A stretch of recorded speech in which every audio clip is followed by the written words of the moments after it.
What's up, Hokies? It's been a few weeks since we recorded. Couple tough losses, one good win mixed in there.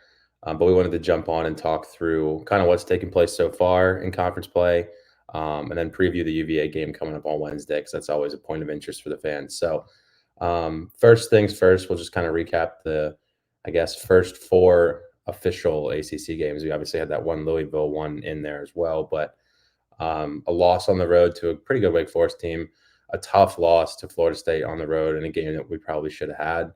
A huge 15-point win over, at the time, 21 ranked Clemson at home, and then a tough loss to Miami at home this past Saturday, 75-71. A Miami team that I think right now um, is not where they will be in terms of the national standing by the time year's end comes around. But nonetheless, it was a good opportunity to win a game that we let slip, as was Florida State. Two really good opportunities to win games that slipped through our fingertips. So we are 2-3 currently in conference play.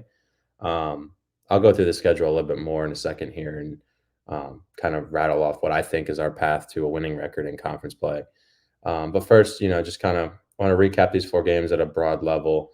Sean Padula has been ridiculous in this 4 game stretch. Really, back to Florida State, he's been ridiculous. Wake Forest, not so much, but um, Florida State, he set his career high, and then in Clemson, he broke his career high, and then he did it again against Miami. He's just been absolutely unconscious, and you've kind of seen when somebody steps up along with Sean Padula, this team will win some games. And without Hunter Couture against Miami, it was really tough to get going offensively with that secondary scoring option. You saw against Clemson, Tyler Nickel was on fire, had 25 himself, so there was your guy stepping up. But outside of Sean Padula and really Lane Kidd, there's been a lack of a consistent third scorer at a double-digit point level, and that's made winning these tight games really, really difficult. So that's going to be a point of emphasis that we've talked about kind of all year, and we'll talk about it more throughout this episode. But we really need a third scoring option on any given night to step up, whether it's Hunter Couture, whether it's MJ Collins, whether it's Tyler Nickel. If that third guy steps up into the fold with Lane Kidd and Sean Padula, this team, I think, will meet the path that I've drawn out for them to an 11-9 conference record. But Mike, what are your thoughts kind of on the last four: Wake, Florida State, Clemson, and Miami? Yeah, the Florida State game, real frustrating just because I think that was a game that was absolutely winnable. Tech didn't play fantastic in the second half, fell behind, I think it was by 10 with like a minute and a half to play, 8 or 10. Kind of stormed back. Florida State got called with kind of I mean, it was definitely a carry, but it was like a phantom carry call kind of. It's a little bit of a gift. Hokies got themselves obviously back into the game there last minute and a half by grace of God, really. And then, obviously the Hunter Couture foul call was a little iffy at the end. I'd rather, the officials swallow the whistle there. A lot of fans were upset about it. I didn't think it was a foul, but also, like, Tech didn't play particularly well for most of that second half and kind of put themselves in a position where you leave it up to the ref's hands, right? And it puts you in a tough spot. That was a game that Virginia Tech, I think, really would like to have. Florida State's going to be battling to just be on the bubble. They've been playing pretty good basketball. They're 4-1 in conference play as we record. Didn't look great in the non-con, obviously, but Florida State's picked up a couple of decent wins in ACC play now, so they're trying to claw their way back, into that tournament conversation. I echo everything you said about John Padula. Like this past weekend, obviously the Miami game on Saturday night, he was really, really good. I think what's happening here too is like not having that consistent second scorer is a killer. And, usually that would be Hunter Couture, right? Like, Lane Kidd's been really good. Like, he was good in non-con play, and then conference play, it's kind of hit or miss depending on the matchup. Obviously, he was really good against Miami. But not having Couture on the floor, because he really wasn't on the floor the entire second half. He got hurt late in the first half 2 games ago against Clemson, and then didn't play at all against Miami. Not having him on the floor is a killer. So when you don't have him on the floor, it becomes all the more imperative that somebody else step up. It's the same issue that the Hokies had last year, right? In as far as like flaws in roster construction, where like there needs to be that second guy that steps up around Padula, and if he doesn't, then he's in a position where there's a lot of pressure on him. I think Padula is clearly a better player than he was a year ago. That's not just because of this 3-game stretch. I think in totality this season, he's had a couple rough games of turnovers, but like in totality, he's done a much better job taking care of the basketball. And obviously, his scoring now is at another level, a level that it wasn't even at last year. Potential has always been there. We've seen it in flashes, but we're starting to see it a bit more consistently this season. I think it's really good, right? And it definitely raises Virginia Tech's ceiling. But the Hokies need somebody else to step up. And the guy I look at is Tyler Nickel. You and I have been texting a lot about this. This is really Tyler Nickel's freshman year, right? I mean, we can talk about the semantics, the fact that he's a sophomore, the fact that he played at UNC last year, but he didn't really play, Ed. You know, he played 6 minutes a game. Like you and I know this. He played 6 minutes per game last year, right? He logged 150 minutes, I think, for the entire season. He barely played. His best game was against Virginia Tech, but he really didn't suit up, and he was only playing in that game because of injuries. UNC is a program that's really good. Obviously, they're playing really well this year. Hokies got obviously a game with them coming up here in a few weeks, which will be a really tough one to go win. But Tyler Nickel transfers over to Blacksburg, and he's supposed to be this big time contributor, and I think he'll get there. But he's still trying to find his footing, and you saw the potential against Clemson. And if he can step up and be that guy, I'm not saying score 25 a night, Ed, but score like 10 to 12 a night. That would be really significant. Give the Hokies the offensive scoring punch that they were hoping to get out of Robbie Barron. You know, Robbie Barron's averaging like 4.5 a game. I think they were hoping he would score more like 8 or 9 a game this year, right? Give the Hokies like 8 and 8. He's not really giving them that right now, so they got to find the scoring somewhere else. And when Hunter Couture is out of the lineup, it becomes all that more imperative that somebody else step up and help him out, right? Because Lynn Kidd isn't a guy who can go get his own bucket. He's a rim runner, and he's been very good this year, and I'm not taking anything away from him. But the Hokies need somebody else who's going to step up and be able to go get their own shot. And the natural fit for that, especially with Couture out of the lineup, is Tyler Nickel. And it's unfair to him in a lot of ways. I tweeted this the other night too, Ed. It's unfair to him in a lot of ways because he has to step up and be this guy, be this like more mature guy in terms of like his production as a player than he really can be at this stage in his career. Like we're asking him to play like a junior or a senior when he's really like playing his first major minutes in Power 5 competition. It's a tough spot for him to be in, but they really need him to step up and be that guy if the Hokies want to achieve their goals, especially with Couture out of the lineup. Yeah, Tyler's averaging 9 a game right now. That's really anchored by the 25 against Clemson. Um, I don't have I don't have anything to add to that. You're spot on. I agree with everything you just said. Um, I guess coming away from the Miami game, I didn't leave watching that game upset about how we played. I thought we played a really good game. I thought we did a really good job against a pretty electric offense. You know, Nigel Pack, Ugo Poplar, Norchad O'Meara. That's a really good offensive team. Um, and I thought we did really well considering Hunter didn't play. But, the frustrating part of that is that Hunter didn't play. And, if you take the 5 3-point attempts that MJ Collins took, give 2 of them to Hunter Couture, he makes at least one, right? I mean, the guy's like damn near 50% on his career. Then you probably win that game. So, that kind of thing is just certainly a bummer. But yeah, I think, they need the 3 spot and the 4 spot to be more productive offensively. Those 2 spots throughout the year, when one of those 2 spots is productive offensively, usually coming from Tyler Nickel, we win games. And when those 2 spots are kind of just silent, and it's the Sean Padula, Lynn Kidd, Hunter Couture show, it's tough to win basketball games that way. You have to have some level of contribution 1 through 5, and there's been nights where the 4 spot gives you basically nothing. Mackay and Robbie Barron are both averaging 4 points a game. Robbie Barron's has really come on recently. And then there's nights when you don't get a whole lot out of the 3 spot. I think the numbers were against Miami. I'll pull this up right now because I forget the exact number off the top of my head, but the productivity out of the 3 spot was not great. And those were 2 guys that actually, they're normally our guys that play the 3 spot, but on this night they were both starting because Hunter was out. Yeah, 6 for MJ, 6 for Tyler on 3 of 16 from the field from 2 guys who played 35 plus minutes. You just need more productivity out of that spot.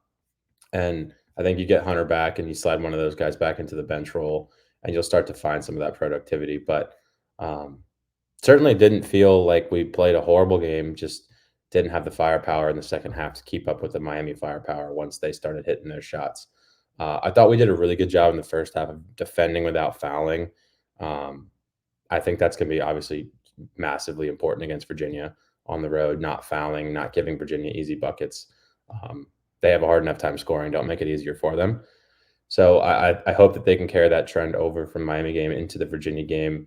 And then I saw a little bit of chatter online about the last play where Miami gifted us a chance to tie the game. They threw a Hail Mary pass full court to Norchad Omier that went out of bounds, and we had the ball all of a sudden down 3 with like 20 seconds left. And people didn't like the shot because it was MJ Collins shooting, I think is why ultimately. But I just kind of want to mentally walk through that play. So Sean Padula comes down, they run a ball screen. He drags 2 guys with him, does a really good job of passing out of that ball screen, the double team, to MJ Collins, who's got a 2-on-1 on the backside with him and Jaden Young in the corner and 1 defender for Miami. I mean, I'd have to go back and watch it again, but in real time, I'm screaming, to the corner, to the corner. Jaden Young's wide open. He didn't. He kind of looked at Jaden Young, looked back, shot the 3, missed. Miami gets the ball and they win the game.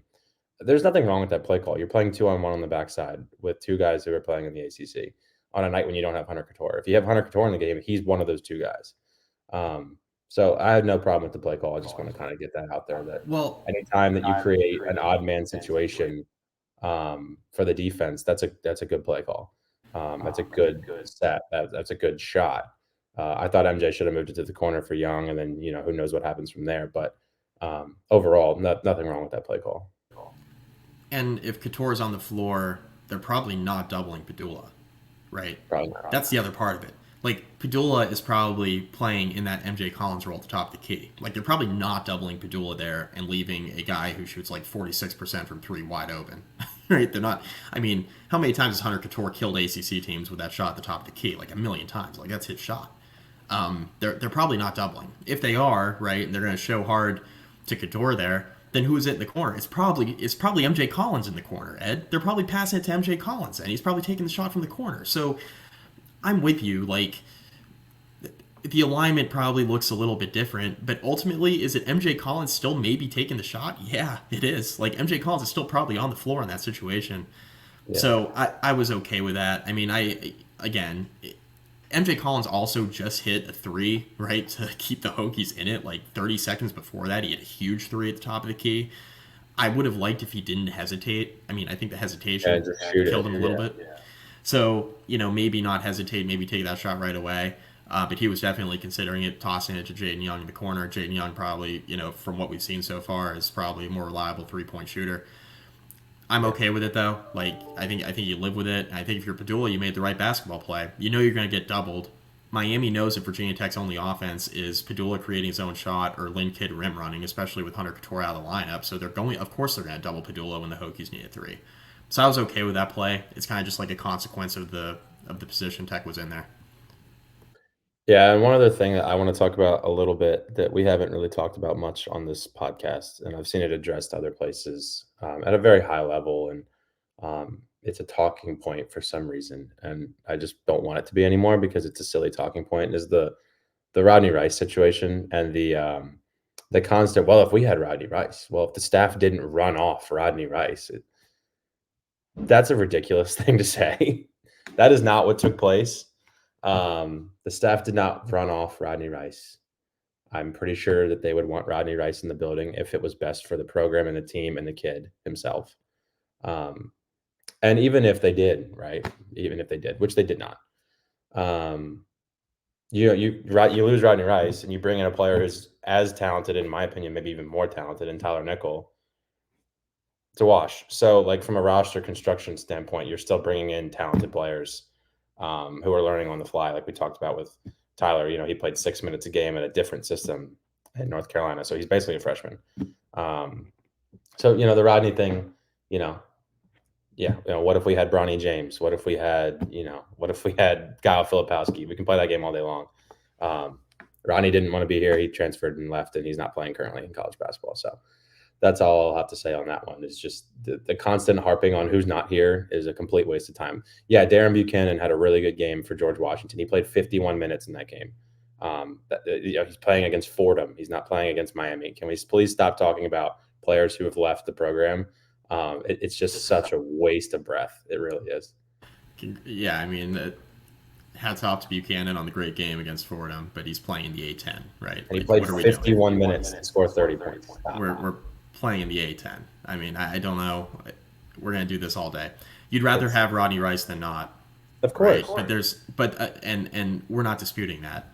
but also like there's no guarantee that Rodney Rice steps in and gives you more than Tyler Nickel's been giving you at 6 points per game. All of a sudden, we're thinking of Fine. Rodney Rice, right? We're thinking of Rodney Rice like he was going to step in and be an automatic like 15 points, 5 assist guy, which he didn't show himself to be that last year. I know he was banged up. He didn't show himself to be that last year, and who's to say he would all of a sudden be that guy this year just because he's a highly touted recruit? Like I don't really understand. I Yeah, don't I don't get it. want this to Tyler sound Nickel, like same I don't guy. want this to sound like I'm, defending the staff or anything like that. I'm not. It's just like it's a weird thing that we're a certain segment of the fan base is hanging their hat on is like, well, we don't have Rodney Rice and we should. Well, no. Think back to why we got Rodney Rice, right? He came with Mike Jones. Mike Jones left.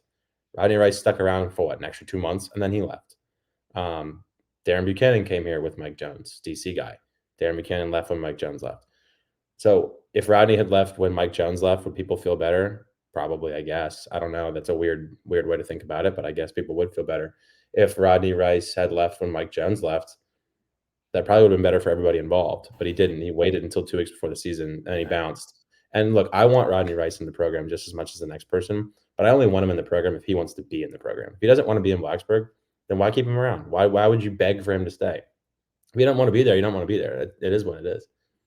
I think the ultimate issue here, right, is it sucks that Mike Jones left. But the other thing too is like, and we're going down a little bit of a rabbit hole, Ed. But this is the whole reason why when Tim Sands said, right, it's a basketball school, and everybody ran with that, right? When he said that when the women made the Final Four, Tech's a basketball school, everybody ran with that. Virginia Tech will always be a football school, Ed. We know that they're always going to be a football school. Look at how they spend for the football program relative to how they spend for the basketball program. The bigger issue here is not that Rodney Rice left. The bigger issue here is that Mike Jones left. And there's a lot that goes into it, right? The fact that he's from DC, he was coaching in the WCAC forever, like that stuff matters, right? He wanted to go back home, that's fine. But if you want to bring in coaches like Mike Jones, right? These incredible high school coaches who are getting their start in college basketball, if you want to have that pipeline to these big time prospects and you want to hire those types of assistants, you got to spend a little bit more. I don't want to go into specific numbers right now, but if you look at Virginia Tech's basketball spending compared to the peers in the ACC, compared to what the fan base wants this Virginia Tech program to be, the spending's not there either. I'm not making excuses, but like if you want to hire those big time assistants to help a guy like Mike Young recruit at that level and continue to recruit at that level, because that's what he's done since he's been in Blacksburg. It's been a talent retention issue, not a development issue. It's been a retention issue. If you want to continue bringing those guys into the program, you have to spend more around the basketball program. Virginia Tech is and always will be a football school. It does come down to spending and keeping those types of coaches around to help Mike Young recruit. That's what it boils down to. That's why Rodney Rice left. That's why Buchanan left, because Mike Jones left, which is what you just said. So that's kind of where I'm at with it. I think Virginia Tech's basketball program overall is in a pretty good place right now. If you consider, I mean, when I was in college, Ed, like I graduated in 2015, Virginia Tech's basketball program for 2 years was being coached by James Johnson. My freshman year was the last year of Seth Greenberg, and then I had 1 year of buzz before I left. Now it was obviously the rebuild year before the ascent. Like Virginia Tech's basketball program was in a really, really bad place, like not even 10 years ago. So to consider where Tech was to where they were now, like where Mike Young has this program is kind of where you would hope, considering where Virginia Tech basketball has been historically. Where Buzz took it is probably like the peak, is probably like where it could be. That felt like a team that could make a Final Four. That's probably the peak of Virginia Tech basketball. In reality, like what Virginia Tech should be is in the conversation for the tournament every year, making it 3 or 4 out of 5 years. Like being a consistent tournament team around the bubble is what this basketball program should be.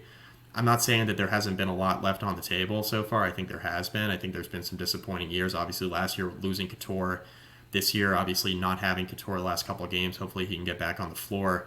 I do think this team is limited in terms of kind of where certain players are at. I think guys are continuing to develop. It's not on the best timeline when Hunter Couture is one of your best players, and this is last year of college basketball, right? You hope that some of the younger guys would come around a little bit more quickly, and maybe some of the transfers would contribute a little bit more than they have.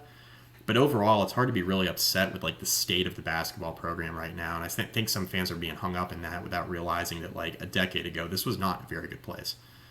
Yeah, I mean, there's a lot of rabbit holes I could go down here, but one that I will talk about because it gets talked about way too much also is the Mike Young recruiting conversation.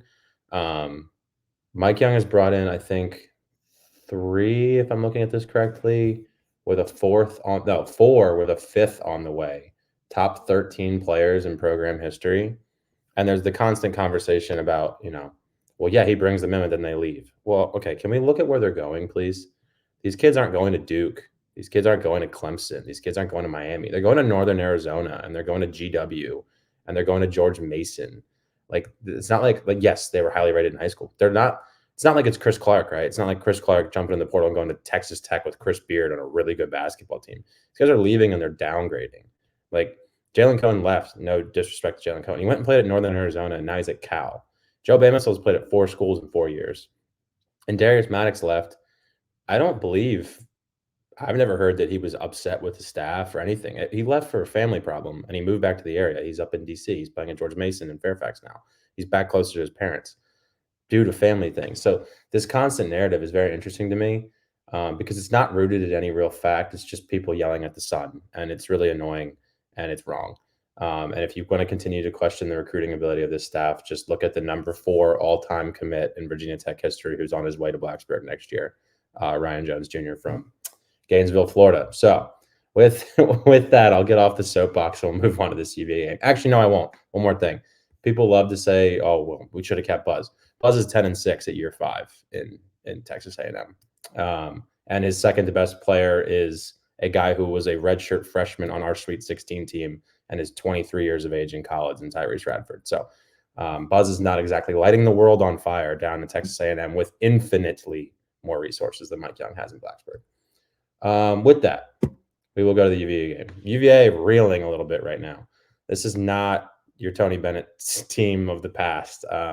It's kind of weird though because they have some big wins. I watched them beat Florida down in Charlotte right before we played South Carolina. They were the game before us in that little invitational. They beat a Florida team that has had a decent year. And I was pretty impressed with what I saw from Virginia. I thought Reese Beekman played well that night. I thought the freshman big man, whose name is drawing a blank for me right now. Hold on one second. Buchanan? Yeah, Buchanan. Blake Buchanan. He's only averaging 3 points a game. But that night against Florida, he had 18. And I was like, wow, this kid's really good. He's going to be a problem for us. But they've got wins over Florida. They got wins over West Virginia. They got a win over Texas A&M. They got a win over Syracuse, but then they have losses to Wisconsin at home. They have losses at Memphis. They have a loss on the road at Notre Dame, who's not very good. And they've lost 2 straight at Wake or at NC State and at Wake. So they currently sit at 11-5. We currently sit at 10-6. We're both 2-3 in conference. It's going to be an interesting game. It's really Reese Beekman, Ryan Dunn, and that's kind of it for Virginia. And then on our side, it's Sean Padula and it's Lynn Kidd, and then who's next? So I think, to what we talked about earlier with a third person kind of stepping up, that's what's going to be required to win this game. And that's going to be the same thing that I'm sure the Virginia fans are saying. We need another guy to step up if we're going to have a chance to, have a good season here. And to this point, neither team has really found that third option. I mean, Isaac McNeely's averaging 11 a game for Virginia. Really, really good player. I think he's a true sophomore. I think so is Ryan Dunn. They're both really good players, and they were highly recruited kids. But it's Beekman, McNeely, Dunn, and that's kind of it. And then for us, it's Padula, Kidd, and Couture, and then who's next? There's kind of a gap there. So I'm going to go to this game. I'm really excited for it. I think it should be a really good one, and I think Virginia Tech's got a really good chance to win. I need it really bad. Need to win. Yeah. Not beating Miami and Florida State, the consequence of not winning either one of those 2 games is you got to win this one. We didn't even really talk about how Virginia Tech looked against Clemson. Ed, we touched on it briefly, but you basically need Tyler Nickel to contribute in that way as long as Hunter Couture's out of the lineup. You need that, right? You need to go on the road and win this game. Virginia's lost 3 out of 4. They lost to Notre Dame by 22 right before the new year. That was a really, really ugly loss, like a sky is falling type loss for the fan base. which is, I mean, talk about spoiled fan base, right? UVA's fan base with what Tony Bennett's built there. Losing by 16 to NC State and then losing on the road to Wake Forest over the weekend, right? So UVA is definitely reeling. They do have a good team. They have a young team. It's not the same team that we've seen in recent years, but I think there's a lot of potential still with this UVA team, just because I think some of these younger guys outside of Beekman, right? Beekman's been there a while, but some of these younger guys, Ryan Dunn, McNeely, like you mentioned, like I think once these guys come along, Virginia's going to be back to kind of the team that everybody thought they would be. So I think the fan base just needs to chill out a little bit. But this is a game that the Hokies really need to win bad. There's really not much else to say about it. I think it's a decent UVA defense, but it's not a suffocating UVA defense like we've seen in recent years that we've come to know out of Tony Bennett. This is not a unit that's going to hold Virginia Tech to like 40 points, and if the Hokies are held to 40 points, they're going to lose the game. So that's going to be a lot of their own doing with like poor shooting and stuff like that. No, they gave up 76 to Notre Dame, 76 to NC State, and 66 to Wake. So that, yeah, you're right. That was going to be my next point. Is they're giving up a lot of points. Yeah, so their defense is not nearly as good as it usually is. So, I mean, I think there is opportunity here. I think if you get Hunter Couture back, that would be huge. I don't know what his status is. It would be good to get him back. I think he'll play. Yeah, he's getting closer. And, yeah, I mean, we'll see what Tyler Nickel is able to give the Hokies. I'm also interested to see what the starting lineup looks like, because I know Mike Young was tweaking it a little bit before Couture even went out. Now with Couture back, obviously he'll be back in the starting lineup if he does play. I'm interested to see kind of what that looks like. Whether it's MJ Collins going back to the bench, do the Hokies still roll out with two bigs, with Barron and Lynn Kidd? That's been something that Mike Young's been tweaking a little bit. So I'm interested to see how that starting lineup looks. Hokies still haven't found a consistent five that they're comfortable rolling with on a night-to-night basis. I think that's another reason why Tech's kind of been struggling a little bit this year. So You mentioned that, and it makes me think of something, and you can keep talking while I try to find this because it was so interesting to me. It was like a top 25, and I should have saved it. Top 25, like highest rated five-man lineups in the country, and Virginia Tech had one, and I want to recall what it was. Let me see if I can find it. But you well, can I'll keep talking. I'll keep talking while you go find that. Just kind of this upcoming stretch, right outside of Virginia.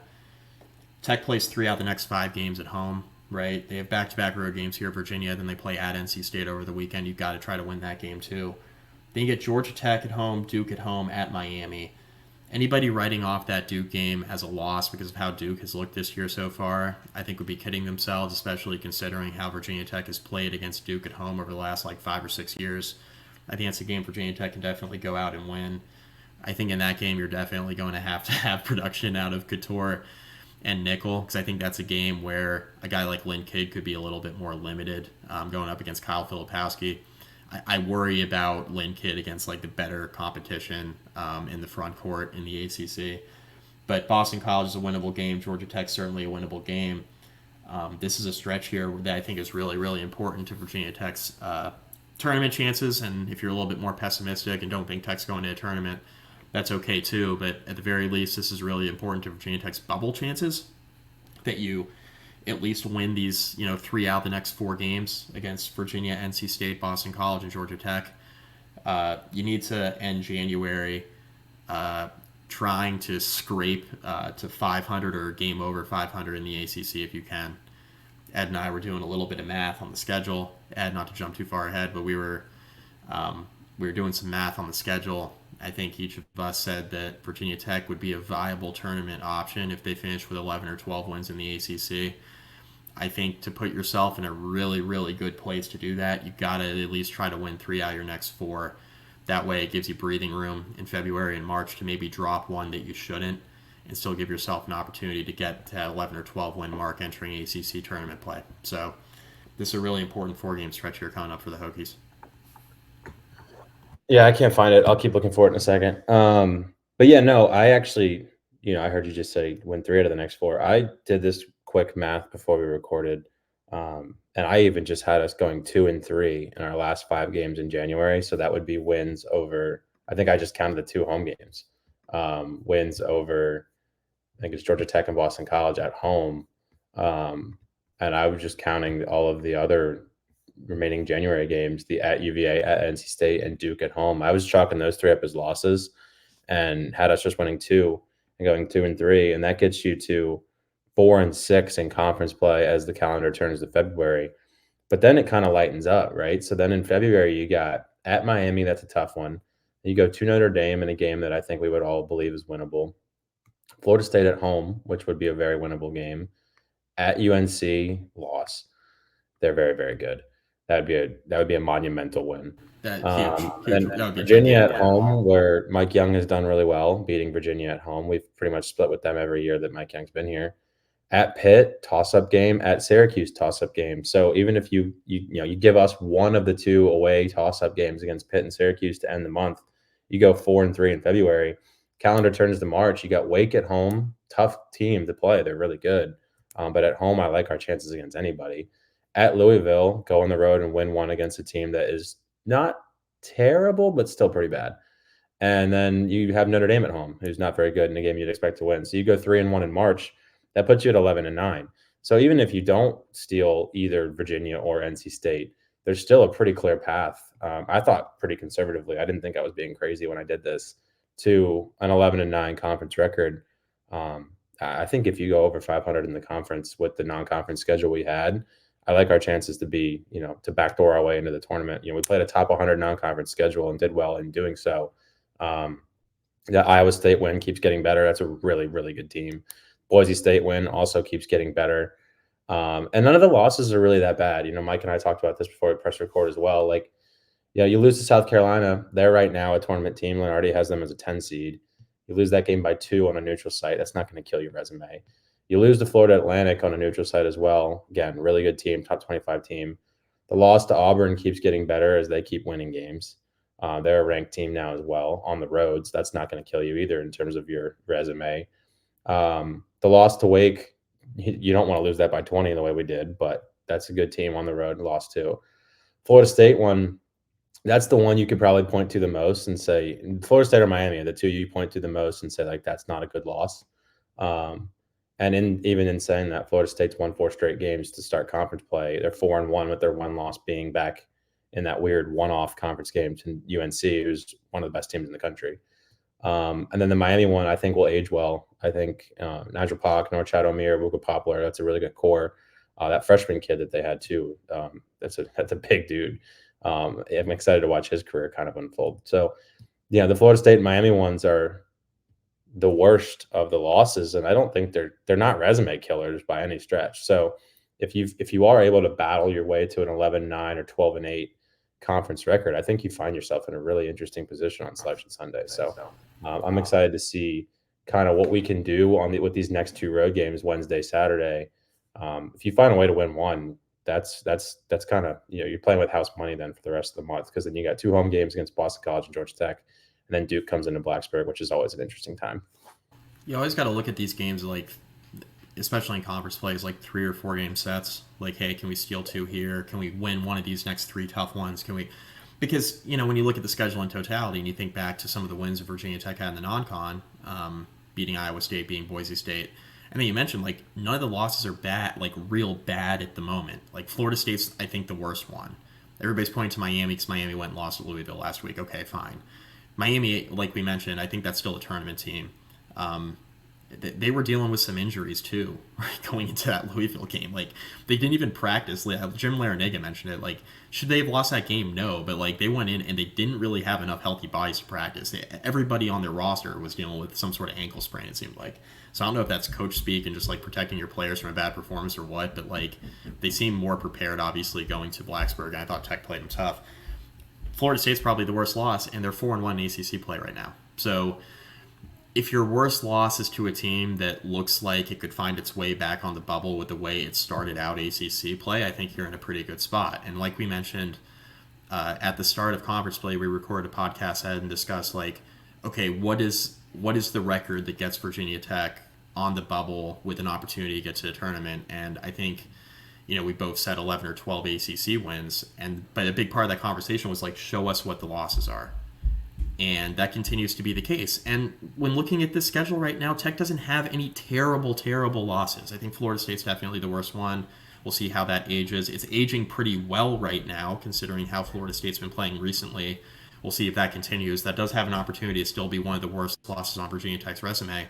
But if a loss to a Florida State team that goes like 500 in league play ends up being Tech's worst loss, I think they'll live, especially if they win 11 or 12 games in ACC play and still find their way back on the bubble.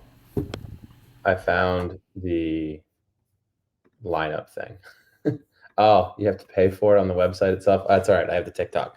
Top 25 lineup per this analytic.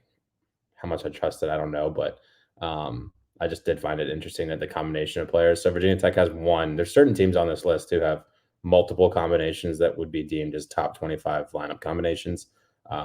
Teams like UConn, which obviously very, very good team. But the top 25 lineup that Virginia Tech has is Hunter Couture, Lane Kidd, Mekhi Long, Tyler Nickel, and Sean Padula. So analytically, that's kind of our best five. And quite frankly, when I saw that, I wasn't overly surprised. That's a pretty versatile lineup that gives you a really, really good scoring guard in Sean Padula, a big man who's had a really good year, and then two absolute snipers on the side, and Couture and Nickel, and then you've got Lane Kidd, who's had a really, really good year himself. So I wasn't overly surprised when I saw that, and I think that Coach Young will stick with MJ Collins and Robbie Baran in the starting rotation, especially against Virginia. It's going to be a really hostile environment. Would be a tough place for Tyler Nickel to get what would have been, less than his fifth college start, I believe. So I think that's who we'll stick with. But I'm interested to see as the games progress throughout ACC play if that 5-man rotation I just listed makes its way onto the floor more and more in crunch time. So again, it was Padula, Couture, Nickel, Long, Kidd. So that's a 5 I'll be watching to keep an eye on, just because some guy told me to on TikTok. So defense and rebounding, maybe. Yeah, I mean, you get Mekhi Long. That guy is so fun to watch. Pushes in transition dunks, loose balls, rebounding, and plays really good defense. I thought he did a good job on Matthew Cleveland the other day. Matthew Cleveland had a good game, but it was a lot of open looks and transition looks that Cleveland got, not isolation one-on-one type stuff against Mekhi Long. It's been 37 minutes. I don't really have much else to add. I will be at the Virginia game. If you'll be at the Virginia game, anybody, holler at me on Twitter and meet up before or after, or during. I'm excited for that one. It's always fun to watch a game in JPJ. It's a really cool venue, even though we want to leave happy and make them all sad. So I'm excited for it. Keys to the game for me. I think Hunter Couture, if he plays, and I'm assuming he will, he'll be on Reese Beekman. Keep Reese Beekman in check, and then outside of that, they don't have a whole lot offensively. I'm not too worried about stopping them. I just hope that we are able to deal with the pressure that they do provide. It's not as potent as years past, but it's still Tony Bennett defense and still elite level pressure. If we can play under control, limit the turnovers to say somewhere around, 10 is a good number, but realistically against Virginia, probably 12 or 13 is a good number. Anything over that is too many. If we can keep it under 12 turnovers, I like our chances to win. Yeah, having Couture back on the floor will take a little bit of pressure off of Padula, too. He had 6 turnovers the other night against Miami. None of them, in my opinion, really killed Virginia Tech, right? Again, absurdly high usage. So you're going to have a handful of turnovers when you're playing 38 minutes and the whole offense is running through you. That's just kind of what happens. So I'm okay with the 6 turnovers the other night. It kind of is what it is. He had 33 points to offset. He's the only reason they're even in that game. So it is what it is. Yeah, but limit the turnovers is the big thing. Got to clean up on the glass too. I think Virginia Tech's been doing a decent job of that lately. I think Rybrand in particular has been better. He's been more aggressive, I think, of late, both defensively and chasing down loose balls and everything else. I think he's definitely getting more comfortable. So I think continuing that trend here against UVA would be good. A big Lane Kidd game would be helpful. Get him some opportunities rim running underneath. That would definitely help too. So yeah, hopefully Hokies get Couture back. Yeah, last thing for me, shout out Elijah Poteet. He's been playing really good minutes off the bench, so definitely want to throw his name out there. Played great. Played great the other night. Yeah, he's not going to light up the stat sheet, but he plays really, really good basketball night in and night out, and he is an absolute force defensively. So a shout out to Elijah. Excited for Wednesday, man. I think we've got a good chance to get a road win against a team that we all would love to beat, right? Plus, it'd be nice to see, if we beat them on the road, you like to think we'll beat them at home. It'd be nice for Mike Young to get both in this series in one calendar year. That'd be pretty awesome. But that's it from me. Go Hokies.